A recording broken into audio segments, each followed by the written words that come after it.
Feedback mechanisms are those mechanisms of our body which are responsible which are responsible to initiate or which are responsible to inhibit any process according to the response of some chemical reaction. So these are the mechanisms that consist of a cycle of events in which information about change is feed back into the system and the regulator can control the process. Or we can say it is a biological process, a signal or a mechanism that tend to initiate or inhibit a process. There are two types of feedback mechanism: positive feedback mechanism and negative feedback mechanism.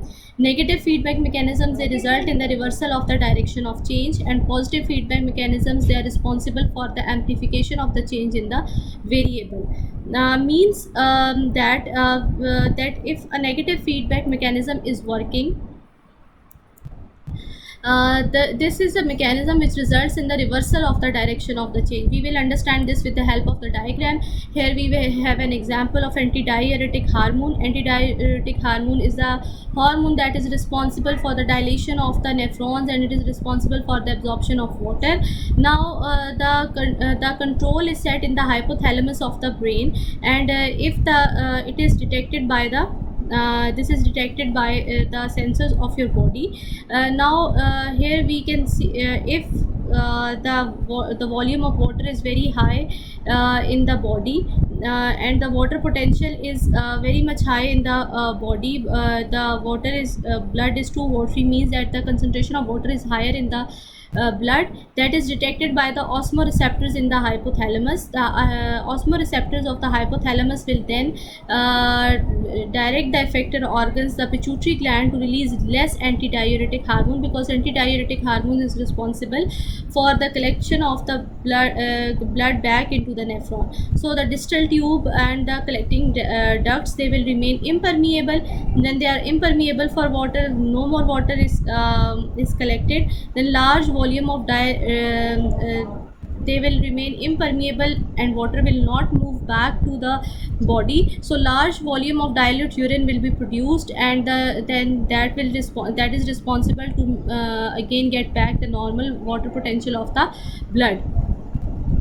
Same, if the temperature if the water potential of the blood decreases, means the blood is too salty, it is having more salts in it. It is monitored by the osmoreceptors in the hypothalamus. Then that is sent to the osmoreceptor cells in the hypothalamus. It will it will direct pituitary gland to release more antidiuretic hormone. More secretion of the antidiuretic hormone will increase the permeability of the distal tube and collecting duct, and water is reabsorbed into the blood vessels. Here the reabsorption of the water is stopped. The large amount of dilute urine is produced, but here the large volume of water is reabsorbed and into the blood vessels, and then small volume of hypertonic urine is produced. And this is an example of negative feedback mechanism. Positive feedback mechanisms are the mechanisms which are responsible for the amplification of the change in the variable.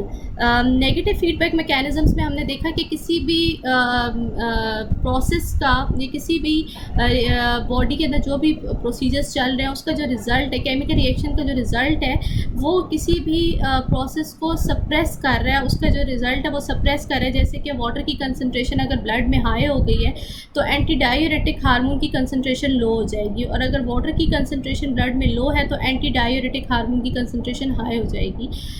But in case of positive feedback mechanism हमारे पास जो भी जिसमें भी जो भी हमारे पास chemical reaction है ये किसी भी दूसरे फैक्टर को वेरिएबल के को एम्पलीफाई करता है, उसकी मज़ीद सिक्रीशन में या मज़ीद ग्रोथ में इन्वॉल्व होता है.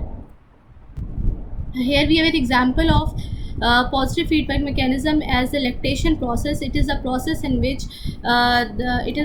which is present in mammals, in which the mammals, they feed their young ones with milk. The stimulus is the suckling process which is done by the infant, and it is a sensory input. This input is sent to the hypothalamus, which is the integrated organ. It is the control center and it will start two processes. It will direct the pituitary gland to release prolactin. Prolactin is a hormone which is responsible for increasing the production of the milk, as well as it is responsible to release oxytocin hormone. This oxytocin hormone is responsible for the milk release. So it is a positive feedback mechanism, because the process of suckling, it has as more and more suckling take place, more and more milk is produced.